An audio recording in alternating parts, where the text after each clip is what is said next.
My name is Clarence Edwards. I'm a Washington, D.C. native. We had, as young kids, we used to sit on the steps of Monroe Elementary School and talk about the situation as it relates to black people in this country and the disparities. And so I'd grown up listening to people who were very angry over what was happening and determined not to let it continue. My experiences were with police officers who would hassle you. And I'm reminded of an incident where we were playing basketball at Monroe Playground, and we had finished playing, and a bunch of us were sitting on the steps of this playground. And a patrol wagon with Metropolitan Police officers came down Columbia Road going west on Columbia Road. And the two police officers were eyeing us. And it got about 20 feet past us and stopped. And when it put on, I saw the backup lights. I was off and running. Everybody ran except for one guy, William Coates. And he said, "I haven't done anything, I'm not running." And he stayed. They walked up to him, placed him under arrest, charged him with disorderly conduct. And disorderly conduct was only $5. So his aunt posted the $5, and he apparently forgot about it. He went into the military, drafted, and served as an MP for 2 years. And then when the Berlin crisis came up, he was recalled and spent another year. So he spent 3 years in the military as an MP. When he came home, he decided that he wanted to go to college, and he wanted to go to what was in Federal City, which was a forerunner of what is now the University of the District of Columbia. Being a veteran, he could get a job as a guard, so he applied for a guard's position at the Smithsonian. And he was hired. 30 days after he was hired, he was called to the office and told that he had failed to put on there that he had been arrested. And he lost his job and was barred from federal employment for 3 years. So that's probably the most graphic illustration of how a racist act, it was purely race, because we weren't doing anything. There was no complaint about us. It's just a group of black kids sitting on the steps, and suddenly you find yourself either having to run or being arrested. I ran, and it's a good thing I did, because if I had not run, I probably would have wound up with a record just like my friend, and my life would have been quite different.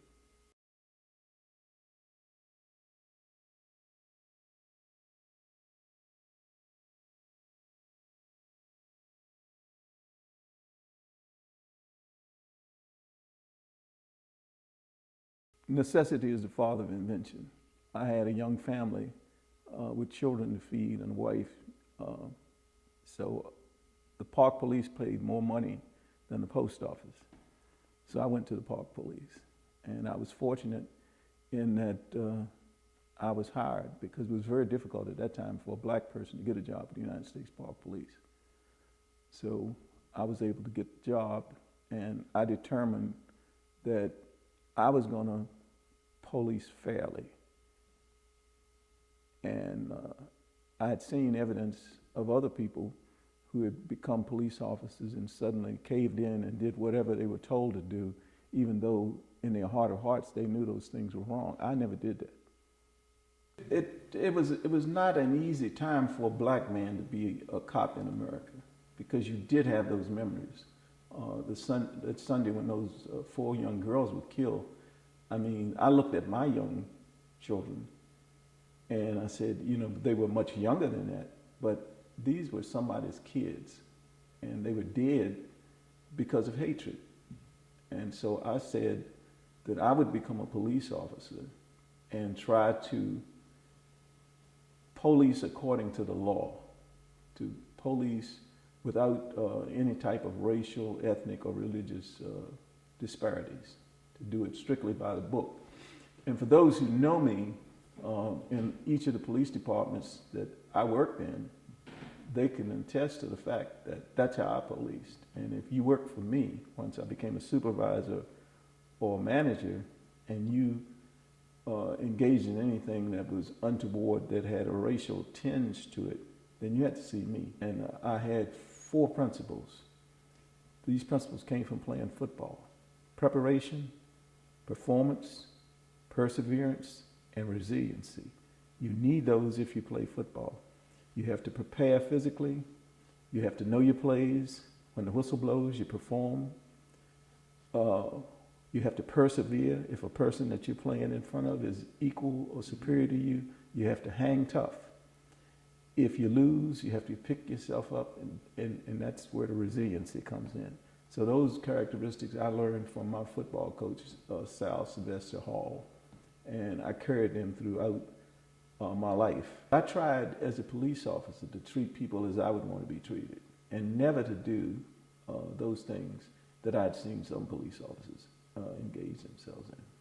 I was well aware of Bull Connor and Jim Clark and what they stood for. And I just was never going to be in any way affiliated with that type of action. People were satisfied with the status quo. They viewed change as something that they were going to lose something. They had always had favored status, and I don't think some of them were willing to give it up. Although I had more positive experiences than I had negative experiences on the United States Park Police. I had a guy that went through firearms training with me in rookie school. He had gone to the University of Alabama. And the University of Alabama at that time wasn't a school that I was fond of because of its history. But he turned out to be my absolute best friend on the Park Police. And that's a guy, Davey McAllister. He lives out in Colorado now. And he and his wife, they were Southerners through and through, but he said that his parents had taught him to treat people like people. And he always treated me like I was another human being.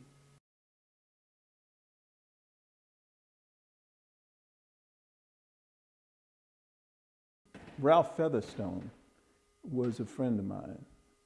Ralph was a SNCC organizer, and he lived in the 600 block of Fairmont Street, which is now right where the entrance to Fairmont Street entrance to Howard University is. Those houses that were there were owned by the university, and he and his brothers lived in one of those homes. So Ralph had pretty well told neighborhood guys what was going on, and he had an expectation that at least some of us would participate. What's the expectation that this march is going to accomplish? That it's going to bring attention to a wrong that had been going on since this country's inception. And that I'd grown up under separate but equal, the Plessy 1896 decision dictated everything in my life up until 1954, when you had the Brown versus Board of Education, and then in 1963, when the March on Washington occurred, things began to change. But I don't believe there would have been any change had there not been that march, had that march not been peaceful. And I think it appealed to the goodness in people, regardless of race, that here was a people who had been here, who had served in every war that this country had engaged in, from the Revolutionary War on, and yet were told it's not time. So the question became, when is it going to be time? So I was driven by that. People were saying, I'm going to go there. And there were some people that said, well, look, I'd like to go, but I've got too much to lose. But as I indicated before, I thought I had too much to lose if I didn't go. Because I think I was probably able to be promoted in the Park Police, United States Park Police, because of what King and others had done. Without them, I might have died a private on the job, as many people did. People who probably were much sharper than I happened to be, but I hit it at the right time. Gandhi was arrested also. And King based much of his theory of peaceful protest on Gandhi. So if he was following the tenets of Gandhi, which had brought freedom for the Indian subcontinent, then I couldn't see where King was really that far off base. I mean, there's a time to where arrest may be necessary, where you may have to submit I'm not saying you resist arrest.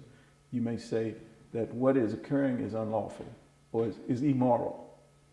And what I'm going to do technically is unlawful, but I'm going to do it because the greater wrong is the wrong that I'm trying to correct. So you get into the greater good. And you also, when you look at America, you look at the stated and the real. You have the Bill of Rights that's stated, but in actuality, that was a long time before that was actually practiced the way it should have been. I felt that in Washington, D.C., I didn't believe that Reverend King would bring a group of people here that would involve themselves in any violence. So I thought that I could, the First Amendment allows you to protest. And so I was simply exercising my First Amendment rights under the United States Constitution. Well, the police appeared to be relaxed. There wasn't a line of police with shields and helmets and riot sticks. There was none of that. So it was just, you had police officers stationed in, around the perimeter, but there was no solid line with no saying you can't do this or you can't do that. So there wasn't, the police, I think the leadership in the Metropolitan Police Department and in the United States Park Police at that time were wise enough not to set up a confrontation between the crowd. That wasn't set up, the crowd recognized it, and the crowd, when the police said do this and do that, they basically did what they were asked to do. So there was no room or reason to have a confrontation. I read the papers, and the reports in the papers indicate that it was peaceful, that there were no arrests. And I think this surprised a lot of people because leading up to the march, some people were saying, oh, it's going to be violent, it's going to be this, it's going to be that. But it was none of those things. And so the papers truthfully reported it as it occurred.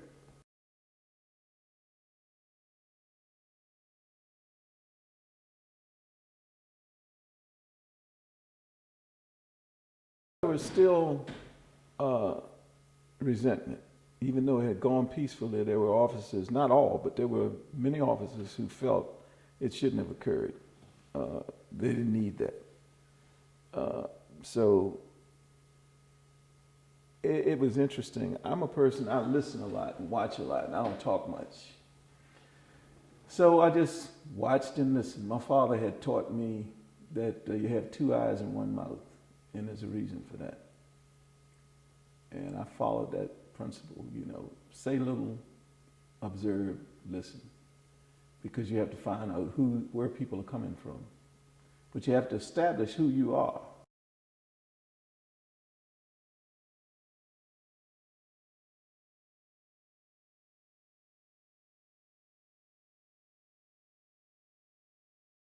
April 4th, 1968, you're a police officer.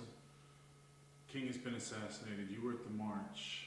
Riots are breaking out all over the country. What's going through your mind? Well, at that time I was going to night school, American University, and we had a lot of people that worked for the Bureau that were clerks that wanted to be agents. They were in the class. Well, all of a sudden, they had these pagers. Everybody was running in the back. I was wondering what was going on. And so then they would pull in these circles, and they were laughing. So the teacher said, wait a minute, if it's a joke, why don't you share it with all of us? And one of the guys said, they just kill Martin Luther King. And the professor at American University said, well, first off, that's not the man's name. And secondly, I'm dismissing class because you all are going to have a lot of work to do. And he dismissed the class. That was how I was notified that Dr. King had been killed. Not the dream, but the dreamer is dead. How did that make you feel? I was hurt by it. I was hurt. I can't say that I didn't expect it, but I had hoped that it wouldn't happen. But it did happen. And it was a hurting feeling. And I think a lot of people, black and white, felt hurt by it because it said something about the mentality of some people in this country.